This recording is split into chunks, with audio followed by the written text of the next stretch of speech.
Here and now, the program featuring the news and interests of the African American community.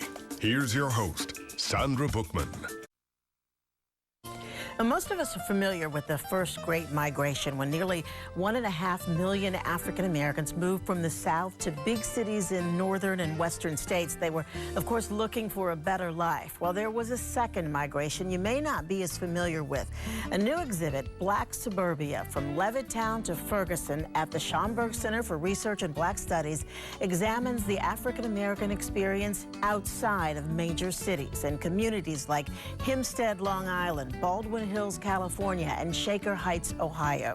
Joining us today is Isissa Komada-John. She is the exhibitions manager at the Schomburg Center. Thank you so much for being with us this afternoon. Thank you for having me. This really is an interesting exhibit. So tell me, what will people see when they come in to the Schomburg?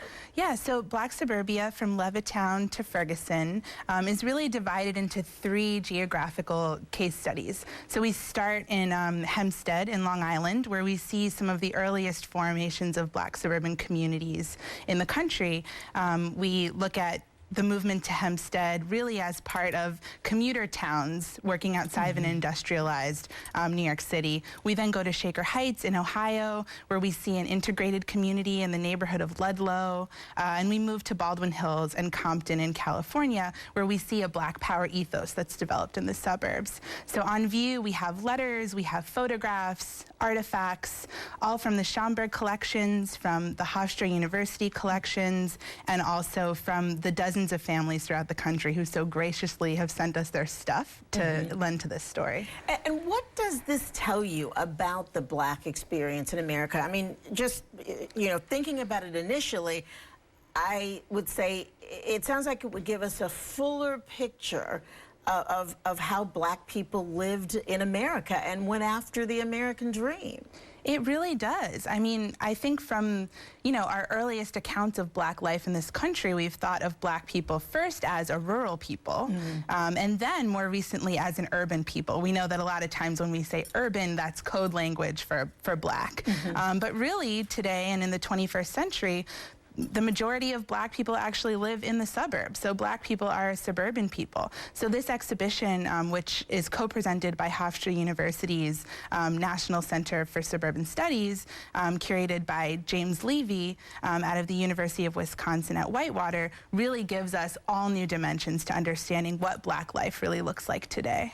And do you find that, from looking at all of this material, that some of the same issues that plagued Blacks in urban areas, it followed them to the suburb? I mean, they run into the same sort of segregation, Jim Crow laws, redlining when it came to, getting a mortgage, or same kinds of issues? Definitely. We see a lot of the same kinds of issues happening in suburban communities. And I think a really interesting case in point there is that with the development of Levittown on Long Island, we had Black workers who were a part of building the actual towns, building the cities. But then, of course, there's national law in the books, and we're talking here post-World War II, 1945, right in that period, where the very people who've built these communities don't have access to even living in them. And it's before, if we're looking before 1968, there are laws on the books that say that that we can discriminate based on race in terms of housing. And this is practices that we saw, in rural areas, in urban areas, and in suburban communities. Now, I know the exhibit, the 4 big areas, Shaker Heights, Baldwin Hills, and Levittown, but Ferguson is included in this exhibit. Why is that? Definitely. I mean, one of the major sparks for this show and why we thought it was so timely and important to explore Black suburbia now is that a lot of what we're seeing happening in suburban communities today around racially biased policies in policing, racially biased policies in housing practices, really have a long history and legacy in a Black suburban experience. So both on the side of the anti-discrimination, and then also on the side of resistance and movement and grassroots building, coalition building. So there's a legacy on both ends in terms of discrimination and resistance that we're seeing in Ferguson and historically when we look at Black suburbs. And how have people who have seen the material put together in this way, in a way that they can, understand it and sort of follow events, how have they been responding to the exhibit? The response to the show has really been tremendous, and from my time in the gallery, I've heard so many conversations among visitors who are seeing themselves represented, because I think there's a certain kind of invisibilization that has happened around Black suburban culture and history, where we just don't really think of Black people as living in suburbs, even though so many do. So seeing visitors coming and saying, yeah, this looks like my family, this is my community, though maybe I grew up in Florida or in Wisconsin, but we really see what these family structures, neighborhoods, communities, and histories have looked like throughout the country. Yeah, it was repeated around the country.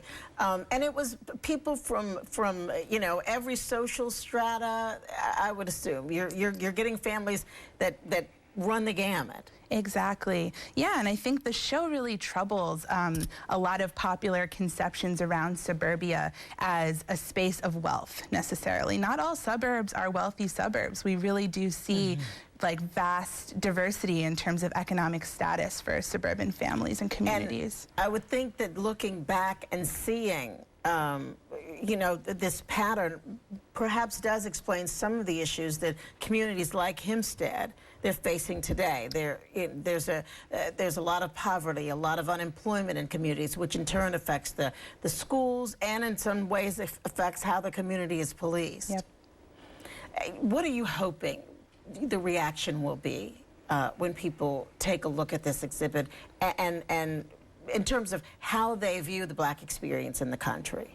I mean, first of all, at the Schomburg Center, it's education, and it's that people will learn, that people will come and see aspects of themselves, their communities, their history that they haven't seen before, and that the information will be empowering moving forward, that seeing that activism has been happening in communities all across the country will inspire new work, new movements, new building, new coalitions. Okay. Thank you so much for being with us, Isissa Komada-John. And the exhibit is at the Schomburg. It's at the Schomburg Center until the end of the year, December 31st. All right. Thank you very much. Thank you.